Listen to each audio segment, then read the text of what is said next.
Bom, pessoal, dando continuidade aí ao estudo da morfologia vegetal, hoje nós vamos falar dos órgãos reprodutivos, começando aí com a flor, tá bom?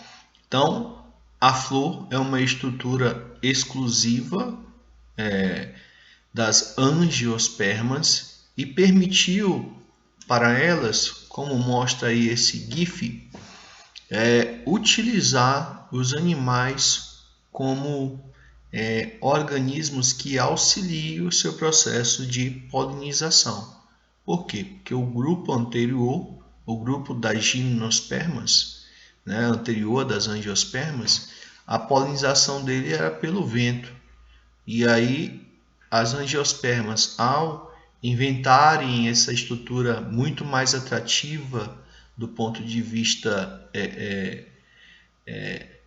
em adereços como túbulos nectários, pétalas coloridas, glândulas odoríferas, permitiu utilizar aí os animais para facilitar o seu processo de dispersão do grão de pólen, tá bom? Então, é uma das explicações para o grande sucesso reprodutivo e, consequentemente, evolutivo das angiospermas.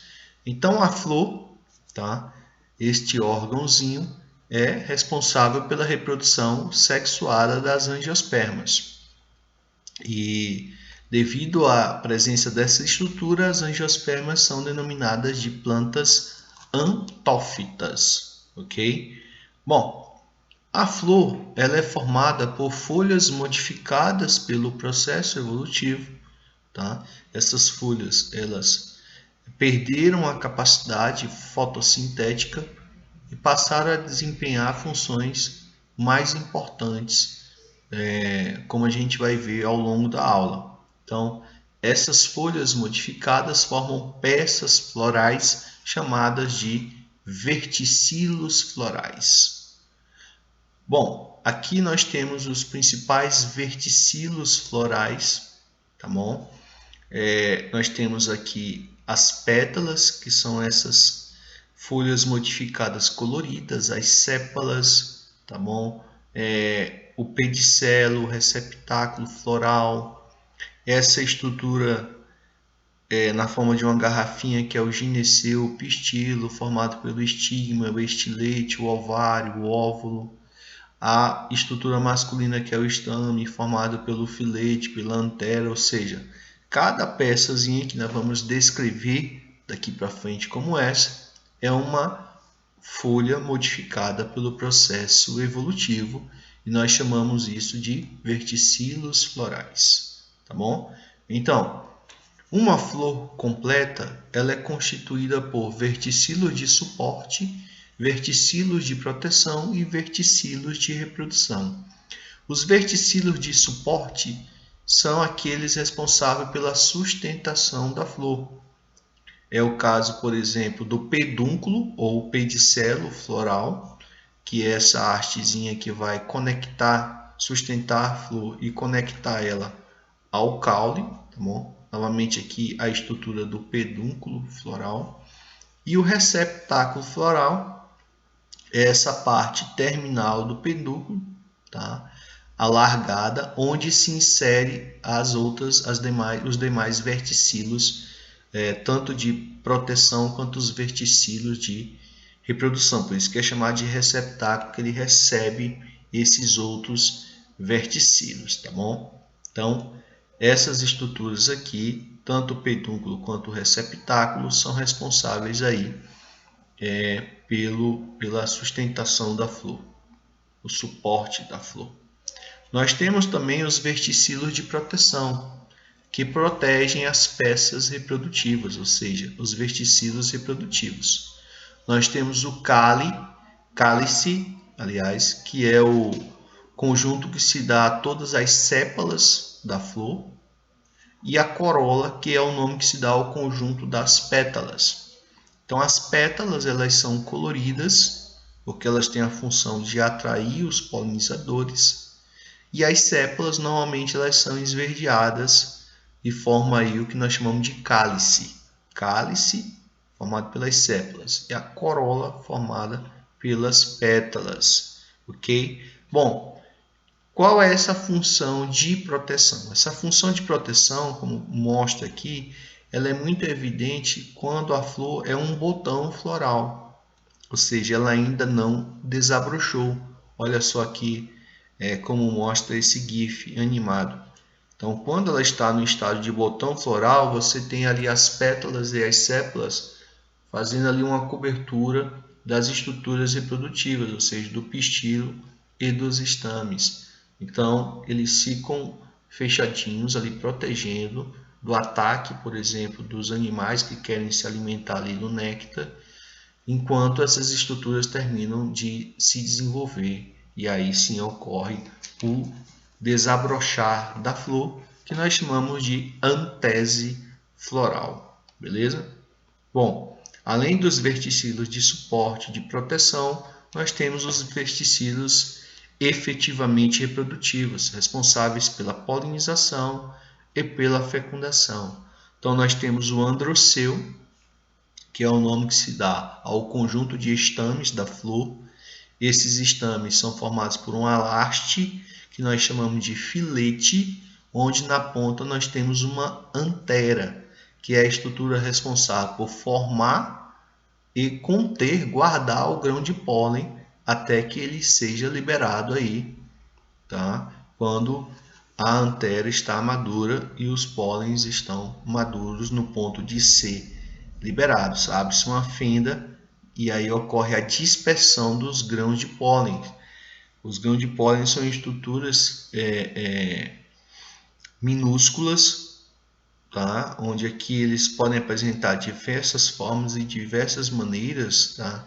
De se atracar, por exemplo, nos pelos dos animais que auxiliam no processo de dispersão dele, tá bom? E esse pólen, ele representa aí a fase gametofítica masculina, ele é uma estrutura masculina da flor, tá bom? Isso é chamado aí de androceu.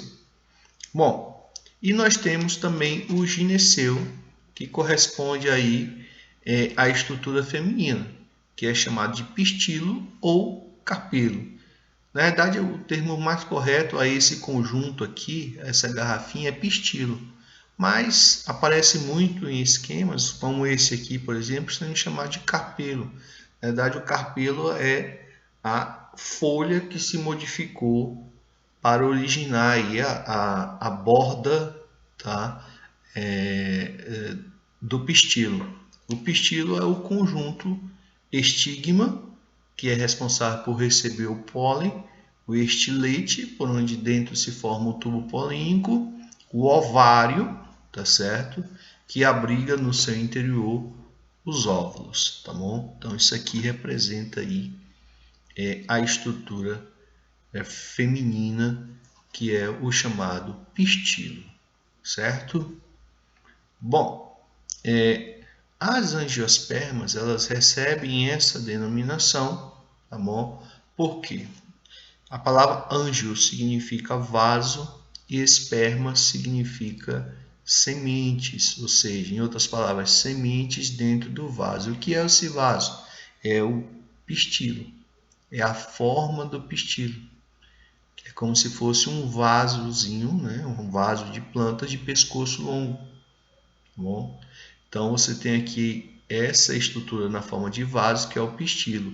E no interior, tá? Nós temos o ovário e os óvulos. E aí, após o processo de polinização e fecundação, o pólen liberado aqui pelos estames que caem no estigma, esse óvulo é ele que vai originar a semente. Após a fecundação, o óvulo se transforma na semente. Então, essa semente aqui, ela vai formar dentro do ovário. Então, por isso temos sementes dentro do vaso, para distinguir lá da gimnosperma, que significa sementes nuas, ou seja, sementes que não são protegidas por um fruto. Como assim, professor? Porque esse ovário, após a polinização e a fecundação, esse ovário ele vai inflar e ele vai formar o fruto. E aí você vai ter o fruto e dentro as sementes o que caracteriza as angiospermas. Então, essa folha que forma a estrutura do pistilo, ou seja, a parede do pistilo, é o que nós denominamos de carpelo. Na verdade, isso aí que é o verdadeiro carpelo, mas em muitas questões e esquemas aparece carpelo e pistilo como sendo a mesma coisa, tá certo? Então, esse carpelo que é uma folha que se dobrou ao longo do processo evolutivo, tá certo? Permitindo aí, por exemplo, a formação do fruto a partir do carpelo aqui que envolve o ovário, certo? Então aqui, ó, antes das angiospermas existiam as folhas, né? As folhas são órgãos vegetativos que já existem desde grupos anteriores. Então essa folha se formou óvulos nelas e aí ela dobrou em torno de si, dando a origem aí ao pistilo, que é essa estrutura em forma de garrafinha ou em forma de vaso. Essa é a sequência evolutiva que fez surgir, tá, essa parte importante da flor, que é a parte feminina, o gineceu. Bom, e essa estrutura da flor, que é cheia de anexos, elas atraem os animais, tá, para que venham se alimentar, por exemplo, do néctar, tá certo? E ao se alimentarem desse néctar, eles se sujam aqui completamente de pólen e aí saem fazendo esse processo de se alimentar do néctar em flor, levando aí dispersão, fazendo a dispersão dos grãos de pólen, permitindo aí a fecundação cruzada, o que garante maior variabilidade genética para essas espécies.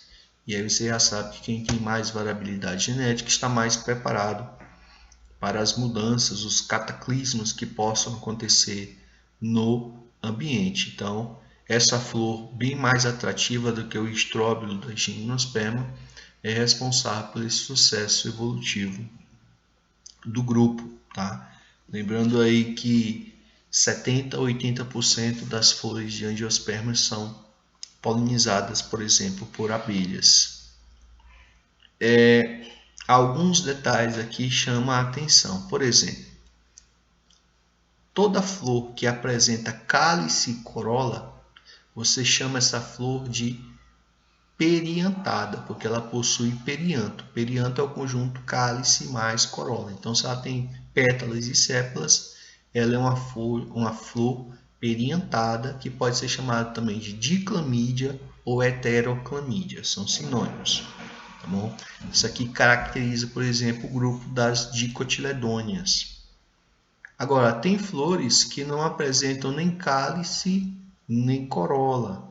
Aí elas são chamadas de aclamídeas ou aperiantadas. Isso caracteriza, por exemplo, as monocotiledôneas. Tá bom? Bom, e tem aquelas flores que elas só têm um verticilo de proteção, tá? Nesse caso, você não chama nem de pétala nem de sépala, você chama de tépala ou perigônio, o conjunto dessas tépalas. E aí você tem a flor sendo chamada de monoclamídia ou homoclamídia, que acontece, por exemplo, aí em monocotiledôneas também, tá certo? Então nós temos aqui, por exemplo, espécies de orquídeas que apresentam aí flores com tépalas. Perceba aqui que nessa tépala tem até um rastro aqui que serve de orientação para o pouso aí de insetos polinizadores, já sinalizando o local que eles têm que entrar aí para se alimentar de néctar e se sujar de pólen, tá bom? Então são detalhes importantes aí. Outro detalhe importante: uma flor que apresenta estames e pistilos, ou seja, androceu e gineceu, ela é chamada de monóclina ou bissexuada. Agora, existem espécies em que as flores têm sexos separados. Por exemplo, aqui é uma flor díclina tá? Ela é unissexuada, ela só tem estames, ela tem sépalas, pétalas e estames, mas não tem a garrafinha, o pistilo. Então ela é uma díclina unissexuada masculina. E, consequentemente, naquela espécie você vai ter outras flores que só tem o pistilo. É uma unissexuada feminina. Então essa espécie aqui ela é díclina. Detalhe aqui nessa aqui, tá? É um indivíduo que só vai ter flores masculinas, então ele não vai produzir nunca fruto. É que o pessoal usa, por exemplo, algumas expressões de chamar plantas de macho, né? Mamão macho, por exemplo. Então essas expressões são aquelas árvores ou plantas que têm flores que não produzem frutos. Muitas vezes essa explicação é pelo fato de ter flores apenas masculinas, porque a flor apenas masculina ela nunca vai formar fruto, tá? Então esse termo monóclina e díclina ele é aplicado para flor, tá? Mas nós temos também o termo que é aplicado para planta, que ela pode ser chamada de monóica ou dioica. Então a dioica é aquela espécie que apresenta, né, indivíduos aí onde um tem flores masculinas e outro tem flores femininas, ou seja, as flores deles são díclinas, de sexos separados, são unissexuadas. Já nós temos as monóicas díclinas e monóicas monóclinas. O que é uma monóica monóclina? É aquela planta que ela tem flores hermafroditas, ou seja, monóclinas, que tem tanto estames quanto pistilos. Já tem um tipo de monóica que ela tem flores com sexos separados. A planta em si ela é monóica, porque ela tem flores masculinas e femininas. Só que a flor ela é díclina, ela é unissexuada, tem uma flor no mesmo indivíduo só com pistilo e tem outra flor no mesmo indivíduo só com estames. Beleza? Bom, outra classificação para as flores, além dessas que nós falamos de monóclina ou díclina, aperiantada, periantada, tá? Nós temos também essa classificação importantíssima, por exemplo, para diferenciação também de monocotiledôneas e dicotiledôneas, que é em relação ao número de pétalas. Então, por exemplo, a flor que tem duas pétalas é chamada de dímera, é típica das dicotiledôneas. Quando tem três pétalas ou múltiplos de três, por exemplo, essas duas aqui, essa tem 3, essa tem 6. Então, essa aqui é típica das monocotiledôneas.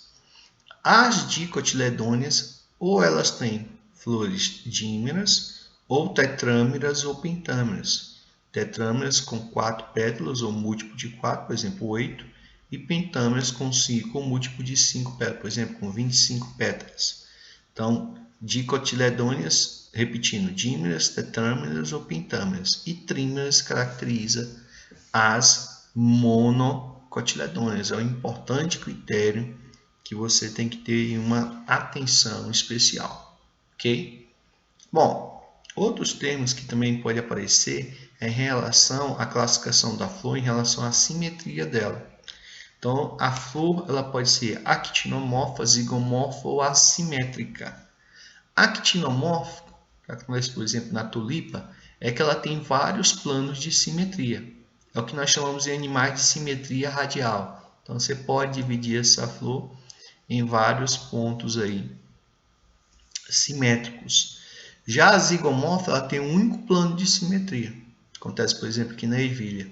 É um único ponto de simetria. É o que nós chamamos no animal de simetria bilateral. Você só divide em dois lados simétricos.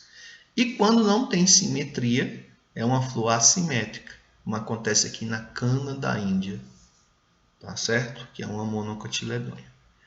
Bom, então, aqui nós temos uma imagem real sobre mostrando aqui os estames recheados aqui nas anteras, cheio de pólenes, alguns pólenes aqui já caíram, e aqui no meio você tem um pistilo onde está o estigma, tá bom? Então, o processo de formação do pólen acontece dentro da antera E o processo de formação do óvulo é lá embaixo, lá onde termina esse canalzinho aqui, que é o pistilo, onde tem lá o ovário e os óvulos, tá bom? Na aula de reprodução, mostrei bem detalhado esse processo de fecundação, tá? O processo de reprodução sexual das angiospermas. Aqui a gente vai passar um pouquinho mais rápido por isso, porque vocês já viram na aula de reprodução sexual das angiospermas. Então, aqui na antera acontece o processo de formação do pólen, que nós chamamos de microsporogênese. Lembram disso? Onde tem lá os sacos polínicos, onde tem a célula-mãe do micrósporo, que é a célula que vai formar o pólen. Essa célula-mãe é chamada de microsporóstolo, uma célula diploide. Tem centenas dele aqui. Aí ocorre a meiose, tá? Em 2 etapas, formando 4 micrósporos. Essa meiose nós chamamos de meiose espórica, que caracteriza as plantas. E aí cada micrósporo desse vai originar um grão de pólen. Lembrando que o grão de pólen é formado por 2 células, então tem uma mitosezinha aqui de cada célula dessa, de cada micrósporo, formando aqui a célula geradora e a célula do tubo polínico. Essa vai formar o tubo polínico durante a polinização e essa aqui vai formar os núcleos espermáticos, que são os gametas masculinos, ok? Beleza? Lembrando que o pólen aqui representa o estágio gametofítico masculino ainda não desenvolvido. Bom, a megasporogênese é o que acontece no pistilo, aqui no interior do ovário, onde vai levar à formação dos óvulos. Então aqui você tem a célula-mãe, que vai formar a estrutura interna do óvulo, tá? A célula-mãe do esporo feminino, que é o megásporo, que nós chamamos de megasporóstolo, a célula-mãe do megásporo. Então, novamente, ele sofre meiose, formando 4 células haploides, que são os megásporos. Só que desses, diferentemente da microsporogênese, 3 esporos degeneram e fica apenas um. E esse aqui vai formar o recheio do óvulo, que nós chamamos de saco embrionário, que é o gametófito feminino. Esse saco embrionário ele tem 8 células. As antípodas, 3 antípodas, que ficam no fundo do óvulo, os 2 núcleos polares ou centrais, a ósfera no meio, aqui na entrada da micrópila, e as cinéides ao redor. Então, são essas células aqui que vão participar aí do processo reprodutivo. Lembrando que essa borda, essa parede do óvulo aqui, que ele chama aqui de tegumentos, é o que nós chamamos de nucela. Vai ser responsável pela casca da semente. Ok? É essa estrutura aqui que vai se transformar na semente. Então, lembrando aí que nas angiospermas ocorre o processo de dupla fecundação, tá? Onde, primeiramente aqui, ocorre a polinização, que é a queda do pólen no estigma. A célula do tubo alonga-se e forma o tubo polínico, e aquela célula geradora vai formar as células espermáticas, ou núcleos espermáticos, ou núcleo gamético, que são os gametas masculinos, tá certo? São esses dois bem aqui. Então, o que acontece? Esse primeiro que chega, ele vai fecundar a oosfera, vai formar o zigoto, esse bem aqui, e o segundo vai fecundar as 2 células centrais, formando aí um núcleo triploide, que é quem vai formar o endosperma da semente. O zigoto vai transformar o embrião diploide e a casca, o nucelo, vai virar a casca da semente. Tá bom? Então, tá bem aqui, ó, o núcleo triploide vira o endosperma, o zigoto vira o embrião e o óvulo em si vira a semente como um todo. Tá bom? O óvulo vira a semente e após essa dupla fecundação, o ovário começa a inflar e vai formar a estrutura do fruto, como o fruto aqui do abacate. Beleza? Que é o tema aí da nossa próxima aula, frutos e sementes, a morfologia dos frutos e das sementes. Bom, existem plantas que as suas flores são pequenas, diminutas, e aí para transformar-se numa estrutura mais atrativa, elas formam um conjunto que nós chamamos de inflorescências. Existem diversos tipos de inflorescências, como mostrados aqui. É um conjunto de flores, por exemplo, a espiga, que acontece no milho. A espiga, você tem aqui um talozinho, onde você tem as flores, esses vermelhinhos representam as flores. Aí o conjunto é a inflorescência chamada de espiga. Esses cabelinhos aqui, tá? Porque a espiga ela é uma inflorescência feminina. E esses cabelinhos aqui são os estiletes do pistilo, onde tem aqui na ponta os estigmas. O estilete dele é bem longo, são esses cabelinhos. É aqui que tem que cair o pólen, que é produzido na parte superior da planta, que é o pedúnculo dela. Tá? Alguns pedúnculos, outros panículas, que é onde produz lá o pólen. Tá bom? Então, você tem outras aqui, inflorescências como cimamento, a umbela, que parece um guarda-chuva coringo, rácimo, que é o cacho, o capítulo. O capítulo é o que ocorre, por exemplo, no girassol. O girassol, na realidade, não é uma flor, é uma inflorescência, tá certo? É uma inflorescência, tá certo? Aqui você tem, ó, várias flores diminutas dispostas dessa maneira aqui, tá? Onde aqui essas estruturas você tem as flores masculinas e femininas, que quando ocorre a polinização vai formar aqui várias sementes dispostas em cima desse capítulo. E isso aqui, na realidade, alguém pode chamar de pétala, na realidade são brácteas, são folhas coloridas, tá bom? Então, muitas plantas, elas ao invés de apresentar uma flor isolada, elas apresentam as chamadas inflorescências, tá certo? Importante isso aí também, pessoal, tá bom? Bom, seja flores ou inflorescências, nós classificamos a polinização de acordo com o agente de espessor. Por exemplo, quando é realizada pelo vento, ela é chamada de anemófila. Quando a polinização é realizada pela água, hidrófila. Por insetos, que é a mais comum, é chamada de entomófila, aquela que eu mostrei naquela imagem das abelhas. Ornitófila é essa aqui, ó, que é utilizada, feita, por exemplo, por aves, por pássaros. O beija-florzinho aqui. Quiropterófila, por morcegos, é o caso aqui da dama da noite. Veja que a dama da noite, para ser polinizada por morcegos, ela não precisa de ter pétalas coloridas, pois que as pétalas são brancas, ela não vai gastar energia para produzir pigmentos, já que ela é polinizada por morcegos, os morcegos são cegos. O que ela faz? Ela desabrocha à noite, ela coevoluiu com os morcegos. Então, cada flor dessa, ela coevoluiu com seu agente polinizador. Então, ela tem características que permite a atração desses polinizadores. Por exemplo, essa aqui pelo beija-flor, tá? Ela já não tem pétalas tão vistosas, grandes, por quê? Porque os passarinhos eles enxergam em preto e branco. E aí o que ela tem que gastar muita energia é produzindo muito néctar, porque ele precisa de muito néctar.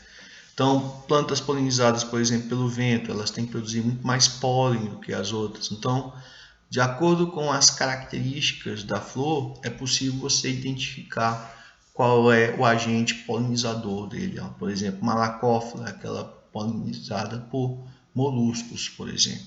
Certo? Bom, as flores, a maioria das flores das espécies de plantas angiospermas, elas são hermafroditas. Mesmo sendo hermafroditas, muitas têm mecanismos para driblar, para limitar, dificultar a autofecundação. Por quê?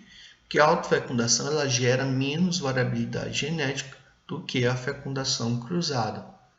Bom, então, esses mecanismos eles ajudam no processo de gerar mais variabilidade. Então, nós temos, por exemplo, a dicogamia, que é o que acontece, por exemplo, em algumas espécies de algumas famílias, como, por exemplo, fabáceas, asteráceas e outras. o amadurecimento do gineceu e o androceu em épocas diferentes. Você não tem na mesma flor os dois amadurecidos ao mesmo tempo. Então isso impede que ele se autopolinize. Isso força o pólen vir de outra flor, tá bom? Então, por exemplo, tem a protandria, que é quando o androceu, o pólen está disponível antes que o gineceu daquela mesma flor esteja sendo receptivo. Então, quando o gineceu fica maduro, a estrutura que produz o pólen já foi liberado. Então ali, por exemplo, já sujou algum agente polinizador, algum inseto. Então isso vai forçar que aquele gineceu só pode receber o pólen que veio ali de outra flor. Nós temos também a protogenia, que é o contrário, é quando o gineceu ele amadurece antes do androceu. Então isso vai dar um atraso que vai dificultar a autofecundação, que acontece aí, por exemplo, em rosas. Nós temos também a ercogamia, que é um mecanismo que existe uma barreira física entre o androceu e o gineceu, que é o que acontece, por exemplo, com essa flor aqui do gênero Neomarica, onde você tem aí os 3 estames estão abaixo do estigma, que já ajuda a atrapalhar, separados por uma lâmina de tecido produzida pelo estilete. Então você tem aí como se fosse uma peça, uma folha entre os dois, impedindo com que o pólen caia dentro da mesma do pistilo daquela mesma flor que produziu o pólen, tá certo? Nós temos também a heterostilia, que é o que acontece aqui, ó, por exemplo, o androceu ele fica lá embaixo e o estigma lá em cima. Então isso atrapalha esse estigma, esse pólen cair aqui nesse estigma. Seria muito mais fácil se a antera tivesse aqui em cima, a chance de cair aqui era muito maior, então isso facilitaria a autofecundação. Então, para evitar isso, algumas flores têm a heterostilia, que é o pistilo e o estame em tamanho diferente, e isso faz com que atrapalhe aí a autofecundação.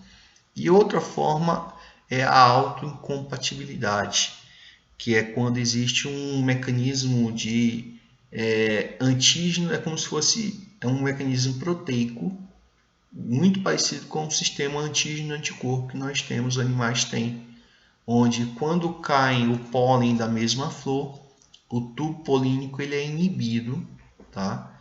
Ele nem se forma se ele cair naquela espécie que tem, naquela flor ali, naquele indivíduo que tem a mesma constituição genética do pólen. Então, essa flor aqui, ela entende que se o pólen que cai aqui for do estame da mesma flor, ele é atacado por proteínas aqui produzidas pelo pistilo que abortam o pólen, inibem o crescimento do tubo polínico. Aí não tem como ter fecundação, não vai ter progênie nenhuma.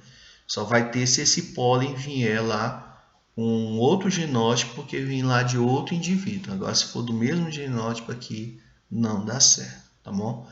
Então, esses mecanismos, eles existem para aumentar a variabilidade genética entre as espécies de angiosperma. Beleza, pessoal? Mesmo ela tendo flores hermafroditas. Então, a gente fica por aqui. Até a próxima aula. Tchau!